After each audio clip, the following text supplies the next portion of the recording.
Hello everyone, welcome back to the channel. Today we're diving into a crisis that's unfolding right now. A situation that has pushed an entire nation into a state of alarm and placed its capital city on the edge of collapse. Iran has declared a water emergency, and the future of Tehran, a massive urban center home to millions of people, looks more uncertain than ever. What we're witnessing is not just a drought or a seasonal shortage. It's a severe, long-building crisis that exposes decades of strain on the country's water system, years of environmental stress, and deep structural problems that can no longer be ignored. To understand how Tehran reached this point, we have to look at the pattern of declining rainfall, shrinking reservoirs, and the overuse of water resources that has been accelerating for decades. Tehran once relied on a steady supply of water from mountain snowpacks and regional dams, but over time, demand grew faster than nature could replenish. Millions of people turned on taps, industries expanded, farms pumped groundwater relentlessly, and urban sprawl spread across areas where water was already scarce.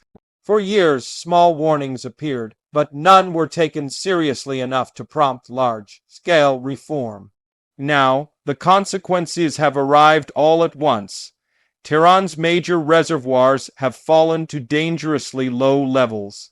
Some are at historic lows, revealing dry, cracked earth that hasn't seen sunlight in decades. The water that used to flow from the surrounding mountains has slowed to a trickle, and in some places, it has stopped entirely. Groundwater, which once acted as a safety net whenever surface water ran short, has been pumped out so aggressively that the aquifers are collapsing and sinking. This sinking has even caused land subsidence in some parts of the city, damaging roads, buildings, and pipelines. In the last few months, the situation has reached a point where the government had no choice but to declare a full water emergency.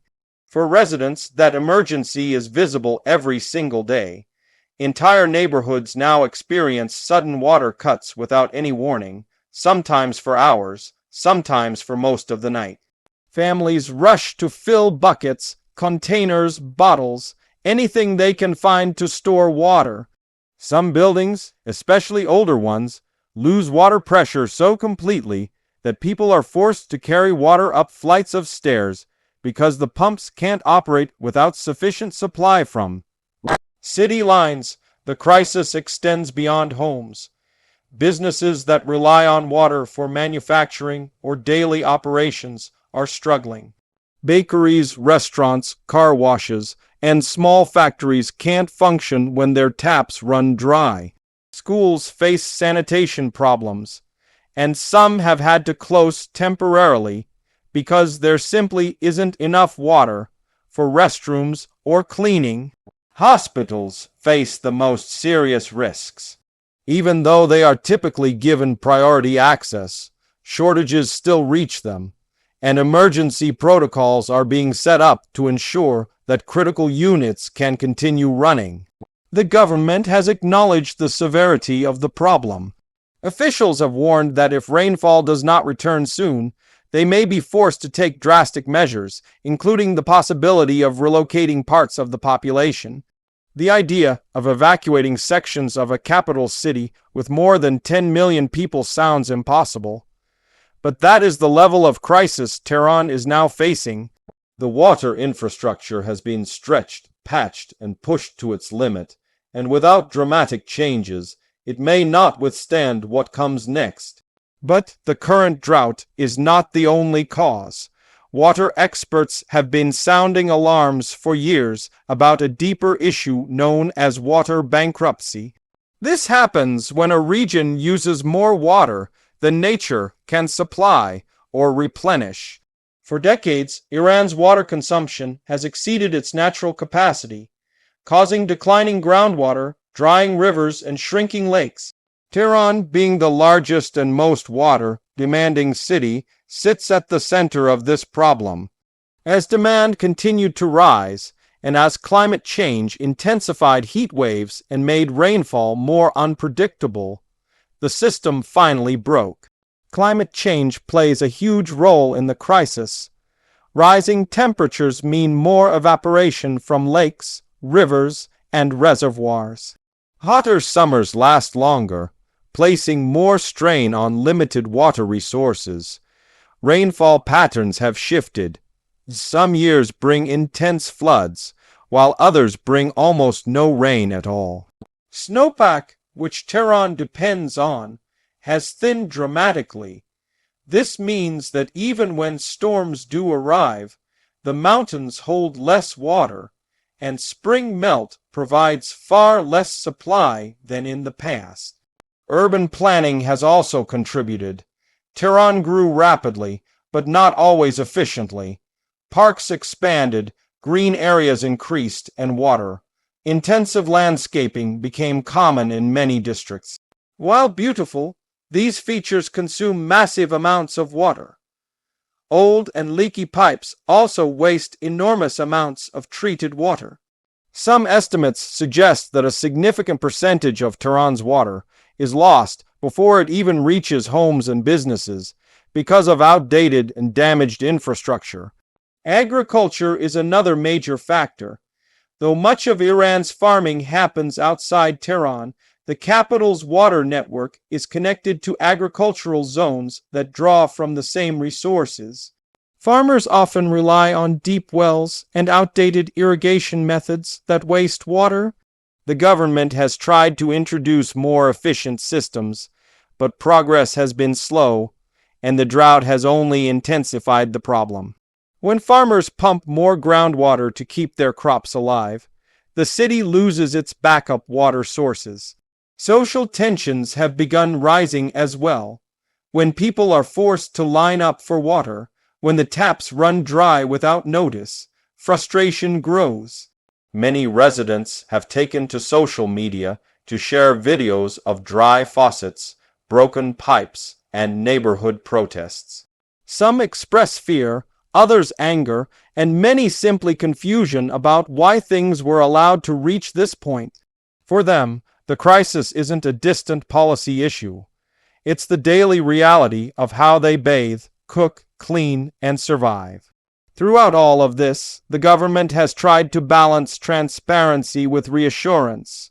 Officials release statements urging people to conserve water, avoid unnecessary use, and stay calm. But at the same time, they know that conservation alone will not fix a system that has been failing for decades. New wells cannot be drilled fast enough, and even if they could, the groundwater is already too depleted. Desalination plants could help, but they require years to build and enormous amounts of energy. Importing water from other regions or countries is not a realistic option on the scale Tehran needs. In the midst of the crisis, experts and environmentalists are proposing various solutions, but none of them are quick or simple. One proposal is to drastically overhaul the city's water infrastructure, replacing old pipes, fixing leaks, and introducing smart monitoring systems to reduce waste. Another proposal is to redesign urban green spaces using drought-resistant plants and less water, intensive landscaping. There are also calls to reform agricultural policies, restrict groundwater pumping, and introduce modern irrigation techniques. There is also increasing debate about the long-term viability of Tehran as the nation's capital. Some officials have suggested that the city may eventually need to be relocated to an area with a more stable water supply. This idea has surfaced before, but the current crisis has given it new urgency. Relocating a capital city is an enormous undertaking, but if Tehran's water situation continues to deteriorate, leaders may have no choice but to seriously consider it. For ordinary people, though, the focus remains on daily survival. They're boiling water when necessary, storing containers, rationing showers, and buying bottled water when available. Many are adjusting their routines, preparing for the possibility that water cuts could become even more frequent. Some wealthier families have installed small tanks or filtration systems, but the vast majority of people simply cannot afford such measures. There's also psychological stress. Living with uncertainty, never knowing when the next water cut will happen or how long it will last, creates anxiety. Parents worry about their children, hospitals worry about patients, and elderly residents struggle the most when water needs to be carried by hand. Water, something most people take for granted, becomes a daily worry, a precious resource measured down to the last drop. As the crisis deepens, the story of Tehran becomes more than just the story of one city. It becomes a warning for other major urban centers around the world. Climate change, population growth, and resource overuse are global issues. Cities in many countries face similar threats, even if they haven't yet reached this level of emergency. Tehran's situation is a glimpse into what could happen when planning fails, when consumption exceeds supply, and when environmental stress meets political inaction. This is why understanding the crisis matters. It's not just about pointing out failures or placing blame. It's about recognizing the importance of sustainable resource management, long-term planning, and environmental resilience. Tehran's water emergency shows what happens when small problems accumulate over years and finally reach a breaking point. In the coming months, Iran will face major decisions. Will it overhaul its water systems? Will it invest in new technologies? Will it reform agriculture, update infrastructure, and enforce stricter conservation measures?